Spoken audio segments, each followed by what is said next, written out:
السلام علیکم دوستو۔ بچپن آپ کی زندگی کا ایک ایسا سنہرا وقت ہے جو آپ کبھی بھی بھولنا نہیں چاہو گے، کیونکہ بچپن والے دن کبھی بھلائے نہیں جاتے اور یہ بچپن زندگی میں ایک ہی بار ملتا ہے اور بچپن کی یادیں تا حیات ہماری زندگی سے جڑی رہتی ہیں۔ آج اگر ہمیں بچپن سے جڑی کوئی چیز مل جائے تو ہم پھر سے ایک لمحے کے لیے بچپن میں چلے جاتے ہیں۔ دوستوں، میں لے کر آیا ہوں بچپن کی کچھ ایسی یادیں جسے دیکھ کر آپ کی آنکھوں میں آنسو ضرور آ جائیں گے۔ ایک دور ہوا کرتا تھا جب اخبار کا یہ کونا کسی خزانے سے کم نہیں ہوا کرتا تھا۔ سب سے پہلے ہم اخبار کے اس حصے کو بڑی بےتابی سے پڑھتے تھے، اور یہ باتیں 90 کے دور کی ہیں۔ آپ میں سے کن کن لوگوں نے یہ اخبار کا حصہ پڑھا ہے اور اسے کاٹ کر اپنی ڈائری میں رکھا ہے؟ کامنٹس کر کے نیچے ضرور بتائیے گا۔ اس فوٹو کو دیکھ کر کچھ یاد آیا دوستو؟ یہ دیکھنے میں تو ایک پتھر کا ایک ٹکڑا ہے، مگر اس پر جب ماں ہمارے لیے چٹنی بناتی تھی تو کتنی مزیدار ہوتی تھی۔ اکثر گرمیوں میں ہمارے گھروں میں تندور کی روٹی اور لال مرچ کی چٹنی اس پتھر پر بنائی جاتی تھی، جو کھانے میں بہت مزیدار ہوتی تھی۔ مگر وقت بدل گیا، پھر اس کی جگہ مشینوں نے لے لی۔ دوستو، کیا آپ کو یہ برف والی کلفی یاد ہے جو صرف 8 آنے میں آتی تھی، اور اس کو کھانے سے نہ کبھی ہم بیمار ہوتے تھے اور نہ ہی نزلہ زکام ہوتا تھا؟ یہ وقت کبھی لوٹ کر نہیں آتا، لیکن اس وقت کو دیکھ کر ہماری آنکھوں میں آنسو ضرور آ جاتے ہیں۔ اور جو مزہ اس برف والی کلفی کو کھا کر ملتا تھا وہ آج کی مہنگی مہنگی آئس کریموں میں بھی نہیں آتا۔ اس وقت یہ والی آئس کریم ہم گلی میں کھا کر اتنے خوش ہوتے تھے، مگر آج اسے کھانے کے لیے ہم مہنگے مہنگے ریسٹورنٹ کا رخ کرتے ہیں، مگر وہاں جا کر بھی ہمارے منہ لٹکے ہوئے ہوتے ہیں۔ یاد ہے دوستو، جب دادی اماں سے پیسے مانگتے تھے تو وہ پیسے اپنے چادر کے پلو سے باندھ کر رکھتی تھی، مگر آج پیسے رکھنے کے لیے پرس ہے، الماریز ہیں، مگر ان پیسوں میں برکت نہیں ہے۔ ان پیسوں سے کتنی خوشی ملتی تھی ہمیں، جو پیسے دادی اماں کے پلو سے ملتے تھے۔ وہ دور یاد ہے جب اسکول میں بارش آتی تھی تو ہم یوں کھڑے ہو کر بارش کا مزہ لیتے تھے۔ نہ پڑھائی کی ٹینشن ہوتی تھی، نہ فیوچر کے سپنے ہوتے تھے، بس مستی اور کھیل ہوتا تھا۔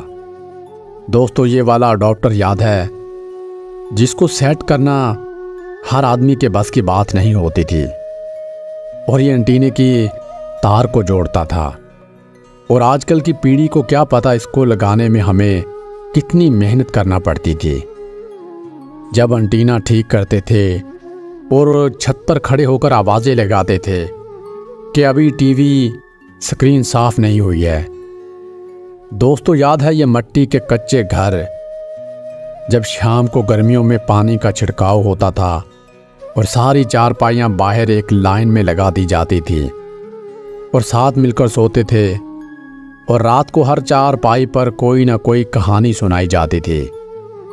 مگر پھر اس کی جگہ موبائل آ گیا، جس نے ہر چارپائی کو ہر ایک الگ الگ کمرے میں بانٹ دیا۔ اب چارپائی ملتی ہے اور نہ ہی پانی کا چھڑکاؤ ہوتا ہے۔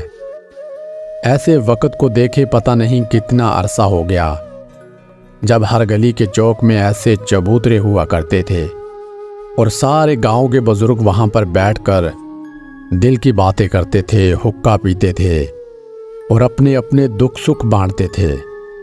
شام کو اپنے کام کاج سے فری ہو کر رات دیر تک بیٹھک لگتی تھی، مگر موبائل نے یہ چبوترے ختم کر دیے، اور ہر جگہ اگر 10 آدمی بھی ہیں تو ہر بندہ اپنے موبائل میں بیزی ہے، کسی کو کسی کے لیے فرصت ہی نہیں ہے۔ دوستو، یاد ہے یہ اسٹیل والی بیٹری کس کس نے استعمال کی ہے؟ اور سب سے زیادہ ٹینشن اس کے سیل ختم ہونے کی ہوتی تھی، کیونکہ اس دور میں یہ بجلی پر چارج نہیں ہوتی تھی۔ راتوں میں جب پانی لگانا ہوتا تھا تو خاص طور پر اس لائٹ کو استعمال کیا جاتا تھا، یا جب کبھی بارش آتی تھی تو مٹی کے دیے، لالٹین اور یہ بیٹری ہی ہمارا سہارا بنتی تھی۔ اور دوستو بچپن کی یہ والی فارچونر اس دور میں ہر کسی کے بس کی بات نہیں ہوتی تھی۔ اس کو بنانا، اس کو چلانا بھی ایک ہنر سمجھا جاتا تھا، اور اس کو چلانے کے لیے نہ ہم گرمی دیکھتے تھے نہ سردی، بس سارا دن اس سے کھیلتے رہتے تھے۔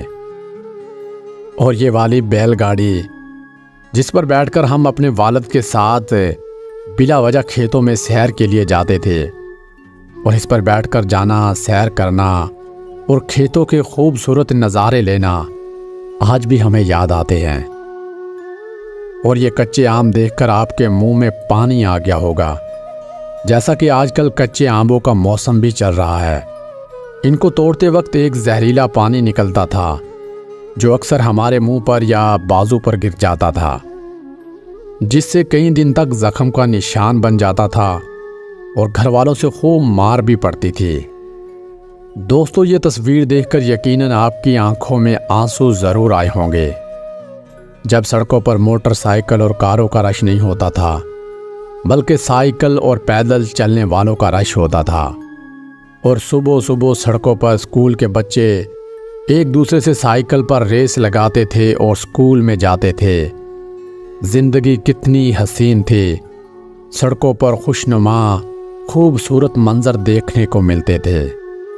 اب تو ہر طرف دھوئیں والی گاڑیاں، موٹر سائیکل، رکشے اور کاروں کا دور نظر آتا ہے۔ وہ دور زندگی کا سنہرا دور تھا۔ اور دوستو اس والے سیلون میں کس کس نے بال کٹوائے ہیں؟ جب ہم نائی کے گھر جا کر بال کٹواتے تھے، نہ تو وہ کپڑا ڈالتا تھا اور نہ ہی پانی لگاتا تھا، زمین پر نیچے بٹھا کر ہماری کٹنگ شروع کر دیتا تھا، اور ہم کو اپنے بالوں کی کوئی فکر نہیں ہوتی تھی، اور نہ ہی ہمیں کسی قسم کے کوئی سٹائل کی ضرورت ہوتی تھی۔ بس نائی ہمارے سیدھے سادے بال کاٹ دیتا تھا اور ہم اسی میں خوش ہو جاتے تھے۔ کتنا سادگی کا دور اور محبتوں کا دور تھا۔ اور دوستو یہ لوہے کا بکسا ہمارے گھر میں سیف الماری کے طور پر استعمال ہوتا تھا۔ اس میں ہمارے گھر کی قیمتی چیزیں، زمین کے کاغذات، سونا، چاندی، سب اسی میں محفوظ کیے جاتے تھے، اور یہ بڑی اہمیت کا حامل سمجھا جاتا تھا۔ مگر پھر وقت بدل گیا، لاکر آ گئے، بینک آ گئے، یہ بکسا آج کسی کونے میں کباڑ کی زینت بنا ہوا ہے۔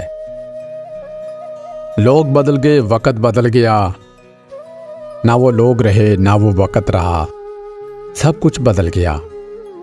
مگر گزرا ہوا وقت آج بھی جب بھی یاد آتا ہے تو ہمارا دل خون کے آنسو روتا ہے۔ دوستو اگر آپ کو ہماری یہ ویڈیو پسند آئی ہو تو ویڈیو کو اپنے پیاروں کے ساتھ لازمی شیئر کریں، اور چینل کو سبسکرائب اور لائک شیئر ضرور کر دیں۔ شکریہ۔